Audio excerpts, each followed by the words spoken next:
Welcome to Ryan's Running Reviews in partnership with Road Runner Sports, and today we're taking a look at the slightly updated HOKA Arahi 7. We're also going to compare it to the Clifton 9, as well as the Gaviota 5. Let's run with it.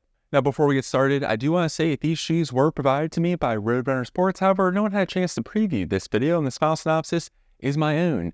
I'd also like to say, please leave a like on the video and consider subscribing. Here we go. If you're not familiar with the HOKA running shoe line, the Arahi is their max cushion stability road running shoe. Great for runners that need some support on the medial side. It keeps your foot from rolling inwards or over pronating.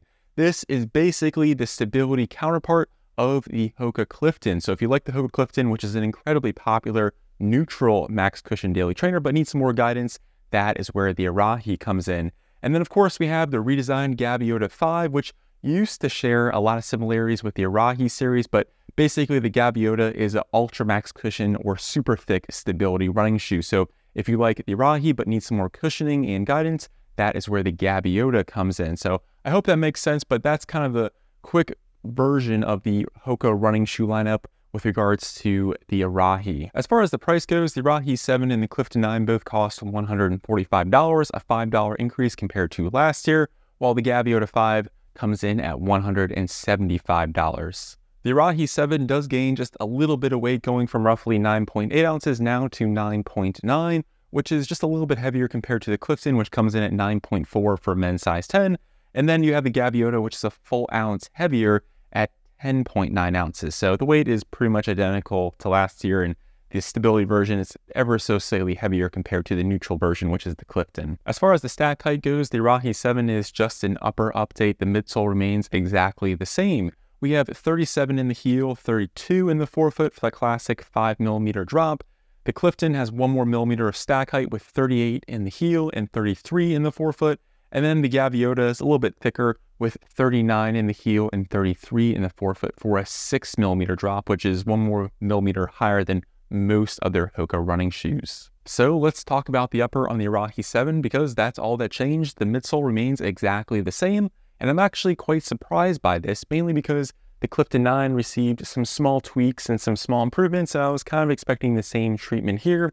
That's not the case at all. All that really changed is the upper is now in flat knit upper instead of the engineered mesh we saw previously. So this flat knit material has a softer kind of fabric-like feel to it, and does run a little bit warmer. The ventilation is not bad, it's just not as good compared to the engineered mesh we saw on the Arahi 6. The fit and feel feels roughly the same, maybe, just maybe a smidge more volume to it here this year, but otherwise I think it's pretty comparable. HOKA did say they added more padding to the tongue, which is the case, but it's not a massive increase. I will say the Arahi 7 does have more cushion in the tongue compared to the Clifton and the Gaviota. The only other small change I can notice was towards the back of the shoe. I think last year they had some stitching on the internal part of the liner on the heel counter, and that's no longer the case. It's now this very kind of smooth, one-piece, consistent feel. The tongue is gusseted with strips of elastic material on the lateral and medial side to keep it in place, and I think it works quite well. Again, very familiar, very similar experience to last year. Thought the lockdown and fit was solid, fit true to size, and I didn't feel like it was too narrow either. I think some HOKA shoes do have that issue. And for me, that just wasn't the case. I was actually quite surprised HOKA went with this flat knit material, mainly because it's so much different compared to the Gaviota and the Clifton.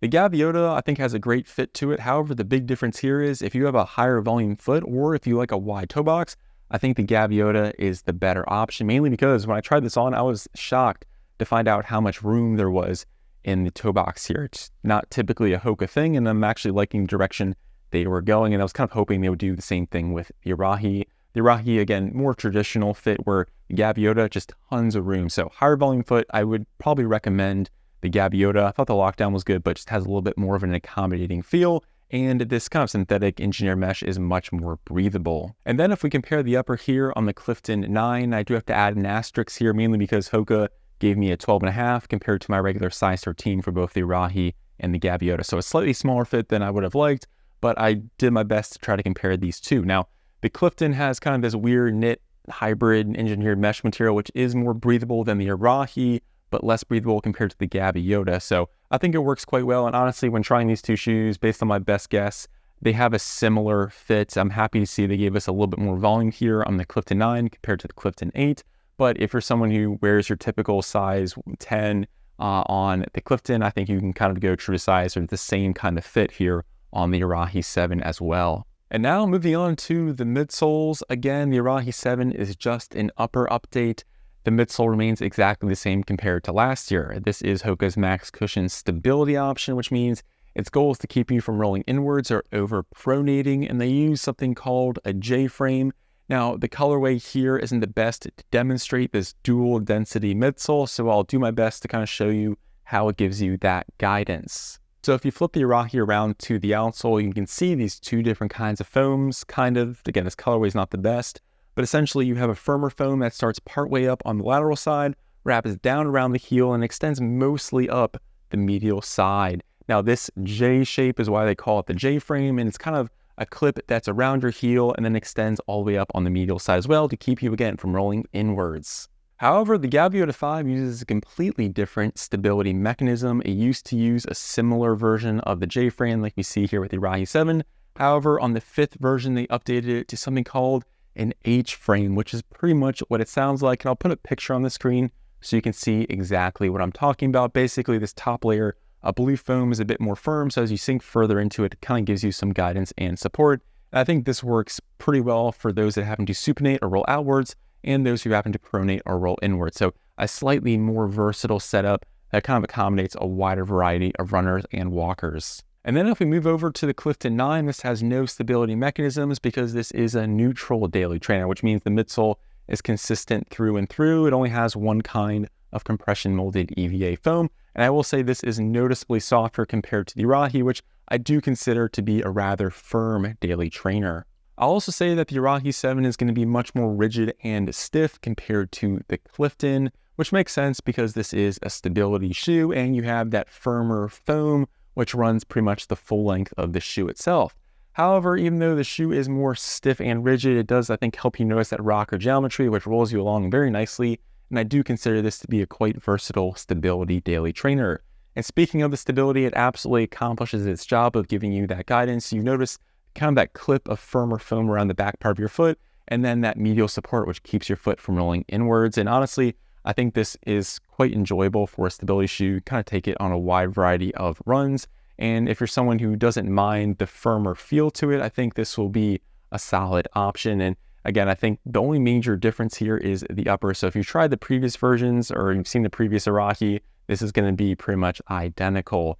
Now, if we compare it to the Gaviota is kind of a whole nother ball of wax, mainly because the midsole, if you line these suckers up, you'll notice that you have a much wider platform on the Gaviota. It just has a ton more base to it, a lot more ground contact, and just feels significantly bulkier. It's going to have a softer feel to it, so if you're someone who's coming from the Clifton and kind of you miss that squish and plushness underfoot, I think the Arahi is going to do the job. Now, it's not going to be as soft or squishy compared to some other Ultramax cushion options, but because it is a stability running shoe, I think it does a good job of kind of walking that line. I'll also say I think that the Gaviota isn't as versatile compared to the Arahi. This just doesn't work as well at those faster paces, mainly because you just have a lot more ground contact, and this is going to be much heavier and bulkier compared to its smaller stability counterpart, which again just makes sense.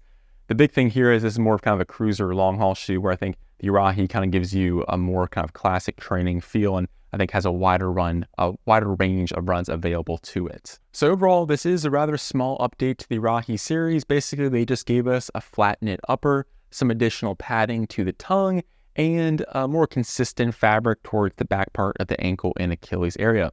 We'll say this flat knit material is going to be a bit more warm compared to the engineered mesh we saw last year, but I do think is quite comfortable. It has kind of that same fit and feel to it.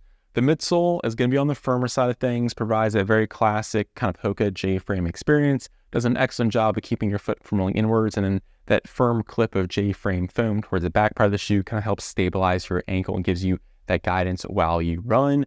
If you're coming from the HOKA Clifton, be prepared for, again, a firmer ride. There's not a whole lot of energy return or squish to this midsole.